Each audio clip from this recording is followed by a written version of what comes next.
여러분 안녕하세요.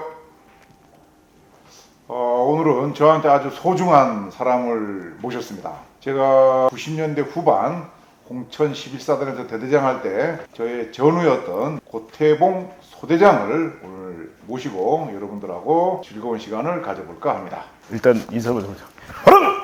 슈! 정말 존경하는 대대장님 방송을 언제 나올 수 있을까 학수고대하면서 기다렸습니다. 네. 저한테 너무 또 존경스러운 분이시고 정말 저한테 굵직한 기억들을 많이 주신 분이시고 또 어떻게 살아가야 될지에 대해서 많이 알려주신 분이 대장님이시기 때문에 꼭 한번 방송에 나오고 싶었습니다. 저는 이제 97년도에 대장님 모시고 11사단에서 군복무를 했었고요. 그 이후에 저는 대우증권에 취직을 해서 애널리스트로서 오랜 기간 근무를 했었고요. 지금은 하이투자증권이라는 데서 지금 리서치 본부장을 하고 있고요. 군대에서 워낙 많은 것들을 가르쳐 주셨기 때문에 그 DNA를 기반으로 지금까지 잘 먹고 잘 살고 있습니다. 증권 그 리서치 본부장 외에도 뭐 강의하러 많이 다니던데 보니까. 저는 이제 자동차 애널리스트를 오래 했습니다. 그러다 보니까 뭐 현대자동차나 기아, 뭐 그다음에 많은 기업들이 앞으로 어떻게 세상이 바뀔 것 같냐, 자동차는 앞으로 어떻게 변할 것 같냐 이런 것들 많이 물어보시고요. 특히 자동차가 워낙 이 대한민국 수출이라든지 산업에서 근간이 되기 때문에 특히 뭐 산업통상부나 뭐 국회에서도 앞으로 어떤 전략을 갖고 해야 될지에 대해서 많이 물어보시고 그래서 요거는 뭐 제가 오래 하다 보니까 갑자기 그렇게 된 거고 주업은 아닙니다. 예. 우리가 이제 군복을 입고 만났던 거는 97년도니까 벌써 26년. 예, 그렇습니다. 그때 이제 교육을 마치고 11사단으로 배치된다고 했을 때 예. 심정이 어땠어요? 제가 이제 연세대학교 107 학군단을 나왔습니다. 근데 68명의 저희 학군단 동료들이 있었는데 11사단 8사단 뭐 이런 부대들은 그걸 어떻게 잘하시면 몰아줬습니다. 야, 한번 열심히 한번 걸어봐라. 망했다 이거. 근데 제가 원래는 그 OBC 교육을 받을 때 4.2인치 박격포 주특기였습니다.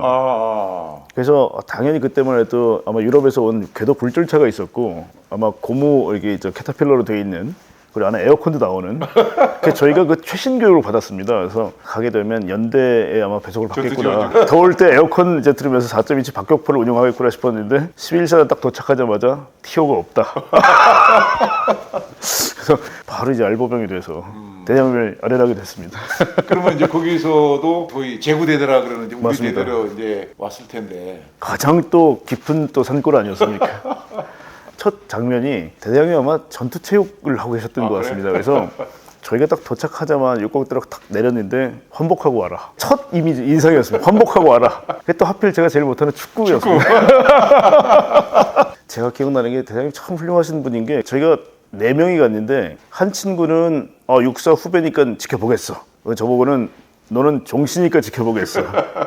또 이제 한 친구는 아마 고등학교가 강릉고를 나왔을 겁니다. 그 친구가. 그래서 그렇지. 너는 내 고등학교 후배니까 지켜보겠어. 그래서 여기는 엄마도 우리 초등학교 후배야.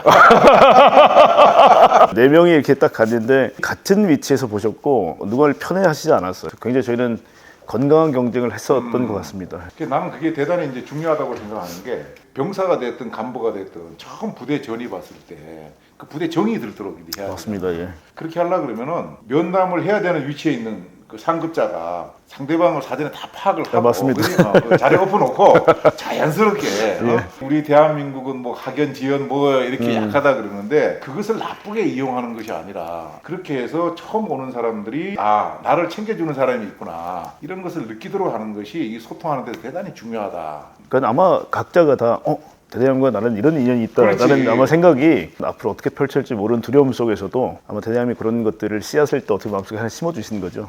그래서 내가 그때 간부들한테 요구했던 것은 내가 그렇게 하는 것처럼 병사들한테 너희들이 그렇게 해라. 그래서 11사단 한 2년을 근무를 했잖아. 그지? 예, 그렇습니다. 11사단이 갖고 있는 어떤 특징, 11사단에 대한 생각, 전역하고 딱 돌아갈 때 어떤 생각이 들었어요? 제가 실습소대장을 8사단에 하고 그때 이제 얘기했던 게 뭐냐면 그래도 여기는 평지다.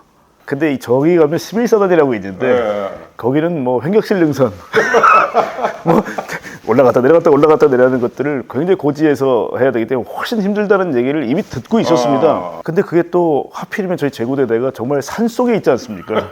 어딜 주변을 봐도 다 산이고 맞아. 전투모기들이 계속해서 저희를 이제 물어뜯는 그런 환경이었는데 작게상 저희가 예비사단이었기 그렇죠. 때문에 예비였으니까. 만약에 전쟁 발발 시에 지키기도 해야 되지만 한편으로 또 위로 가야 되는, 그래서 걷고 또 걷는. 근데 하필이면 또 산입니다, 거기가. 전임 소대장들이 발에 이 물집을 이렇게 다 터트리는 상황에서 저희가 처음 BOQ를 들어갔습니다. 와, 이분들은 전역하기 전까지도 걷는구나. 그 다음에 제가 처음에 소대에 들어갔을 때 보니까 애들 표정이 일상이 바쁜 거 힘든으로 가득 차 있더라고요, 친구들이. 그래서 와, 정말 힘들구나 여기는. 그리고 저희 부대가 중대, 대대 위로 갈수록 교육 편제가 꽉 차 있었고요. 저희가 시범식 교육도 정말 쉴 새 없이 있었습니다.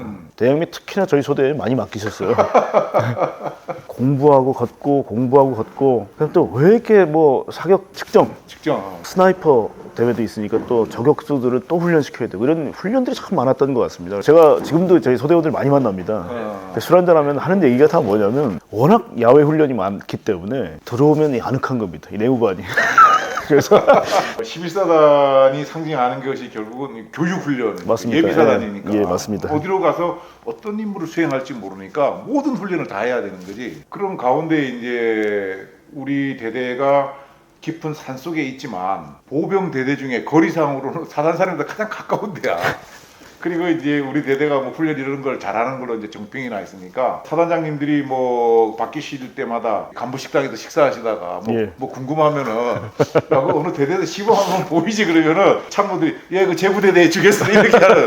어떤 데는 심지어 2시간 뒤에 오실 테니까 뭘 하라 그래갖고 그러면 또 대대장 입장에서도 당장 짧은 시간에 뭘 준비해서 해야 되니까 우리 칠중대장한테 또 내가 임무를 주고 그 칠중대장은 또 잘하는 또 소대장한테 줬는데 고생을 많이 한 거지. 내가 소대장 할 때도 뭐 심심하면 우리 소대로 떨어지는 거야. 그리고 우리 소대원들이 자기들은 지질이 복도 없다고 왜 그러냐 그러니까는 앞에도 육사 출신 소대장이라고 해서 힘들었는데 또 육사 출신이라고 대장을 참 믿고 맡겨주셨던 게 당시로서는 뭐 굉장히 부담되고 그런데 지나고 나서 보니까 그게 참 사회생활에서 큰 도움이 됐습니다. 그렇지. 교범을 일단 먼저 보는 것도 저희가 어떻게 보면 이제 서칭하거나 공부하는 과정인 거고 그걸 어떻게 보면 프레젠테이션 하는 거 아닙니까?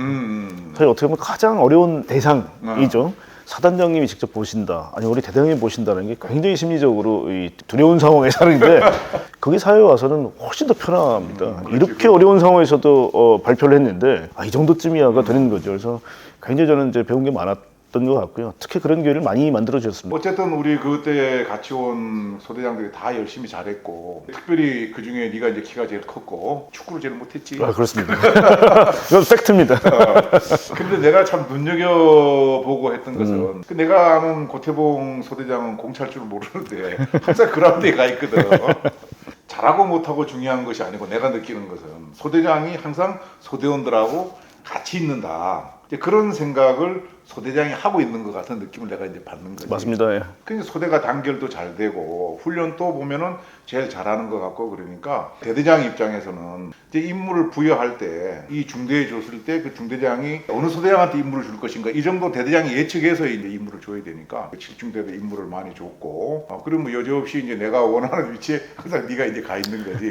그래서 아주 훈련을 잘 하는데 힘든 상황에 있는 소대원들을 잘 이렇게 모아갖고 그렇게 훈련을 잘 한다는 것이 하여튼 대견했고 그 당시에. 그래서 내가 뭐 내 유튜브 영상에서 몇 번 이야기했지만은 적 연대장을 사로잡은 소대장 아닌가. 우리가 수많은 아시티를 하지만은 상대방 연대장이 어떻게 너한테 잡혔는지 모르지만 아마 전무후무한 그런 일이라 생각이 되는데 적 연대장을 생포했다고 말입니다. 저희 7중대도 딱 반으로 나눠보면 2구대, 즉 화기하고 3소대가 좀 굉장히 브루털했죠.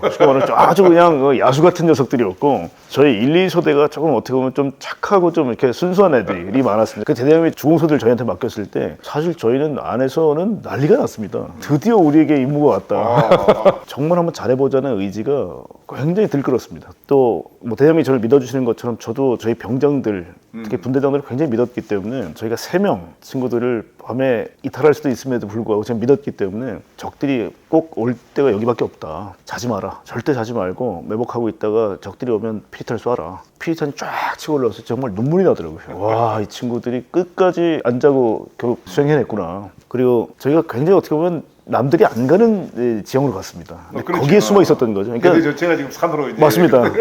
그때는 정말 현격실 중에 24시간 동안 잠도 안 자고 행군을 했었을 때입니다. 저는 군 생활하면서 이제 데드 포인트 4점이라는 걸 많이 경험을 했는데, 근데 저희 11사단은 행군하다 보면 그런 4점이 반드시 한 번 옵니다. 그 RCT 때는 거의 4점이 굉장히 다 한 번씩 겪었을 겁니다. 굉장히 고통스러운 저거였고. 그렇지. 내가 워낙 휘몰아 쳤고 맞습니다. 그렇게 하지 않으면 안 되는 상황이었으니까. 산을 올라가는 속도도 그렇고, 당시 하여튼 우리가 잠을 안 자고 아마 새벽까지 저희가 진지 어떤 달마중봉을 저희가 정목하는 그때 많은 친구들이 쓰러지기도 하고 그랬는데 저희가 다 이렇게 세워서 다시 갔기 때문에 대장님 반드시 임무 수행해야 된다 였기 때문에 저희한테도 큰 경험이었고, 늘 사회 나와서도 힘들 때마다 그 순간이 많이 기억납니다. 대장님이 이제 제가 전역하고 나서도 연락을 계속 주셨어요. 그래서 대장님 부대 옮기시고 더 높이 가실 때마다 대장님은 장군 되실 줄 알았습니다. 저는. 그래? 그래서 관련 그거 뭐야? 군인들도 가지고 있는 또 캐릭터들이 좀 다릅니다. 근데 제 대장님은 당연히 이 덕장 이 가장 좀 큰 포션을 좀 차지하고 계시고요. 그다음 지장 굉장히 많이 알고 계셨습니다. 그리고 어떤 전투 상황에서는 반드시 이겨야 된다라는 용장과 이 맹장이 다 두루두루 갖추셨던 분이신데, 특히 맹장이나 용장에서 나타났던 문제점들은 성과는 나올지 모르겠지만 내부 반발이 심하거나 누군가의 어떤 성공을 위해서 우리가 희생당한다. 일명 이제 아마 저희 부대에서는 다 그냥 속된 말로 당시에는 대준다는 안 좋은 표현을 많이 했습니다. 내가 대준다. 근데 그게 어떻게 생각하면 비자발적으로 온 친구들이 어쩔 수 없는 부분입니다. 그렇지. 왜냐하면 우리가 군대를 끌려온다고 생각을 하기 때문에 내가 젊은 시절에 허비했다, 낭비했다, 끌려갔다라는 약간 수동적 입장을 많이 견지하실 거예요. 근데 저희 소대는 특히 대장님 그런 분위기를 만들어주셔서 그렇겠지만 정말 그 시기를 겪었기 때문에 사회에서 더 성공한 친구들이 참 많습니다. 왜냐하면 군대에서 그 정도까지 했는데 사회에서 이 정도 못하겠냐라는 생각들이 굉장히 많은 친구들이 같은 생각을 하고 있다는 게 놀랐는데, 그런 분위기 만들어주셨어요, 대장님이. 그래서 저희는 특히 7중대는 성공의 경험들이 계속 축적됐던 부대였고요. 그래서 그것 때문에 굉장히 어떻게 프라이드가 강했습니다. 근데 저희가 그랬었으면 아마 다른 부대 갔으면 더 잘하셨을 거라고 생각됩니다. 그래서 대장님이 뭐 연대장도 했을 때, 사단장도 되셨을 때, 그 다음에 또 육사 교장도 하셨다는 말씀 드렸을 때 너무 기분이 좋았고요. 대장님이 그 정도까지 포지션이 올라가셨으면 옛날에 같이 근무했던 저희 같이 보이지도 않는 야, 무슨 키가 작고요. 참 어떻게 보면 저희들까지 챙기는 그 마음의 넉넉함, 이게 참 좋았고요. 그리고 부대에 계실 때는 제가 깜짝 놀란 게 이제 대장 CP를 딱 들어가 보면 전투 편성표가 늘 그려져 있었습니다. 근데 그걸 통째로 외우셨어요. 대대장님이 정말 저희가 지금도 신비롭게 생각하는 능력 중에 하나는 어떻게 수많은 대대원들의 이름을 다 외우고 계실까. 저희 소대 불쑥 들어오실 때는 야 누구? 너 아버지 건강하셔? 야 누구 어머니 편찮으시다 그랬지? 한 명 한 명을 다 파악하고 계셨어요. 그 지금 한번 여쭤보고 싶은 게 벼락치기를 하신 겁니까? 아니면 한 사람 한 사람에서 전부 다 업데이트를 하고 계셨던 겁니까? 우리가 그 김춘수님의 코치에 나오는 것처럼 이름을 불러줄 때 코치 된다는 존재의 의미가 있다는 것인데, 인정에 대한 욕구에 대한 결핍을 인정해줬다는 거죠.